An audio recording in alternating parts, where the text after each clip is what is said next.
Stephanie Troy, mind body coach and trainer, and today we'll be discussing the difference between feeling, sensing, and experiencing your emotions through your head, through your mind, versus feeling, sensing, and experiencing your emotions through your heart and your body.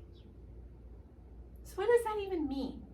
Like what does it mean to have emotions that are more heady versus emotions that are more centered in your being? And I would say that the centered in your being part is more about being connected to actually your senses, to having a sensory experience with yourself, with your emotions, and with the present moment.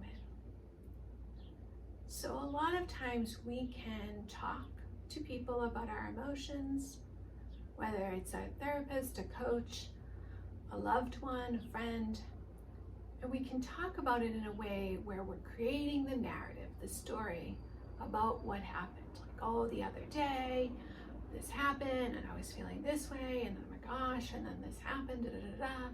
And we go into the whole story with that person. But what's not happening is that we are not present in our breath and present with the emotion connected to the story, so that the conversation stays all up here and does not go any deeper. And typically for people who are in that space, or when any of us are in that space, our breath is kind of caught in our throat or our chest, but it certainly doesn't get much deeper into the diaphragm, into the body. When we are more connected to our heart, we're able to access all of our senses. So we have a sense of smell of what's going on in the room, in the moment when we're having that emotion. We hear certain things that are going on in our environment. We sense what's going on in our environment as well as what's going on in ourselves. We have a felt sense of our body. So that might be, oh, I'm anxious and my stomach is bothering me, or my stomach is bothering me. That might mean I'm anxious right now. And so you're accessing all of the five senses to bring you deeper into that emotion and actually having the emotion in that moment versus getting into the narrative or the analytical part of the mind to create the story about the emotion. The minute you go into the story about the emotion, you have immediately vacated the actual emotion. Why do we vacate our emotions? Well, because oftentimes they're quite uncomfortable to feel.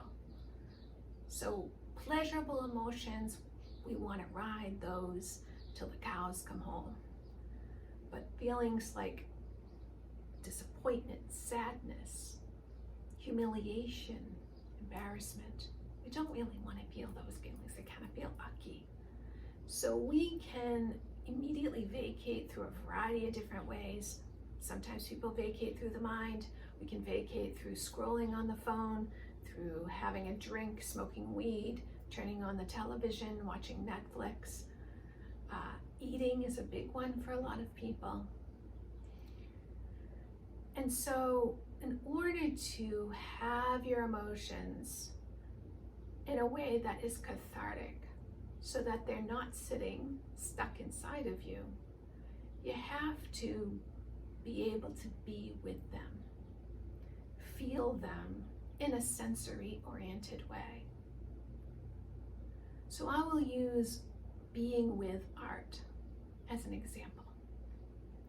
So over this past weekend, I went to the Isabella Stewart Gardner Museum here in Boston, which everyone knows is one of my favorite places.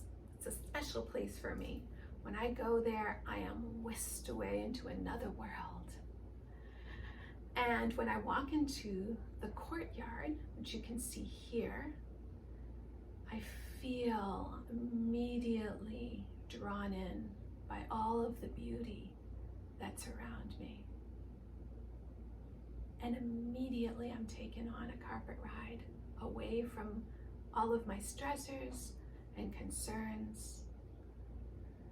And one of my favorite paintings is this one. And when I go see this painting, I can feel the emotions of that woman who's dancing to the music being played by the musicians around her. I smell the scents in the museum and almost am just transported into a whole nother world as I stand there and breathe and smile and imagine what that woman is feeling as she's dancing away to the music. And so that is what it's like to have a sensory-oriented experience with that painting. Now, an art historian would be able to tell you that's a John Singer Sargent painting. And they would be able to tell you all about John Singer Sargent, the whole story about the painting, and create this whole narrative for you.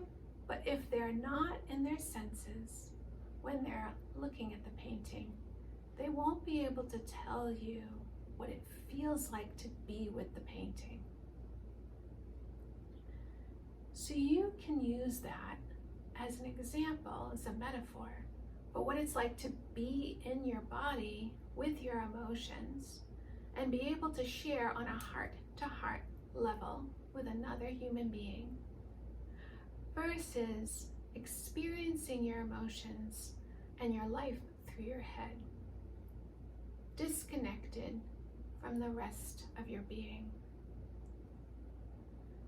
And I think the key piece to all of this is that whatever we resist in feeling persists within us, so that we don't necessarily have to have a sensory-oriented experience with our emotions, but if we don't, then our emotions take over us and they become different diseases and illnesses. They can manifest in long-term depression and issues with anxiety. But the more we are capable of being with and experiencing those emotions in the moment, the more capable we are of riding the wave of our emotions and therefore letting go and releasing them rather than carrying them with us. So I hope that this has been helpful to help you have a little bit of a guide as to what might be different about going into your mind and talking about your emotions versus being with your breath and your body and your senses and feeling your way through life. I wish you the best on your journey and riding the wave of emotions. Take care and have a wonderful day.